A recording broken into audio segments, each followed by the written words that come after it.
నమస్కారం. నిన్న బ్రహ్మానందం వాళ్ళ అన్న బ్రహ్మానందానికి సంబంధించి మాట్లాడుతూ ఒక వీడియో చేయడం చెప్పేసి అనుకున్నాం కదా.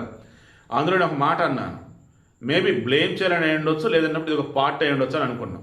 తీరా క్రాస్ చెక్ చేస్తే ఇప్పుడు మరలా ఇంకొక వీడియో వచ్చింది.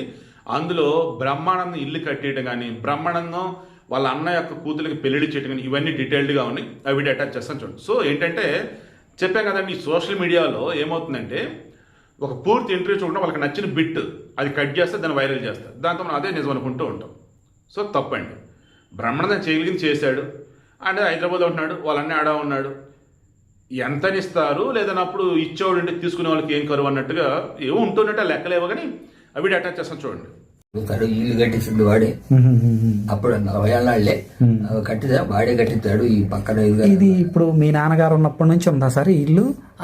వాడు వాడు తర్వాత బ్రహ్మానందం గారు కట్టించారు.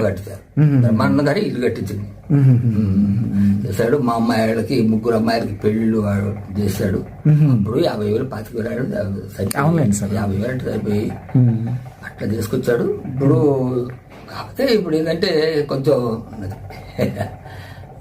ఇప్పుడు కుటుంబ సభ్యులకి ఏదన్నా ఇబ్బందులు ఉంటే ఎంతో కొంత ఆదుకునే మనస్తత్వం. ఇదివరకు ఆదుకున్నాడు, ఇప్పుడు ఆదుకోవడానికి ఎక్కడ కట్టి మెత్తలు ఎక్కడికి. అవునులేండి సార్. ఇప్పుడు చేశాడు. మా పూర్ణ 6 వాడికి చాలా చేశాడు. కొంతమందికి చేశాడు, అందరికి చేశాడులే కానీ అంటే కొంచెం అందులో మా పేదవాళ్ళు ఉన్నవాళ్ళు అనే తేడా కొంచెం వాళ్ళు కనపడదు కానీ మేము అనుకుంటాం. అదేనండి సార్, ఆయన ఒక స్టేజ్ లో ఉన్నాడు, మనం కొంచెం తక్కువ స్టేజ్ లో ఉన్నాం. పలకరిస్తే వద్దు అని మాకు భావనే కానీ వారికి ఉంటదేమో అనుకుంటాను నేను అనుకోండి. అవునులేండి, అవును.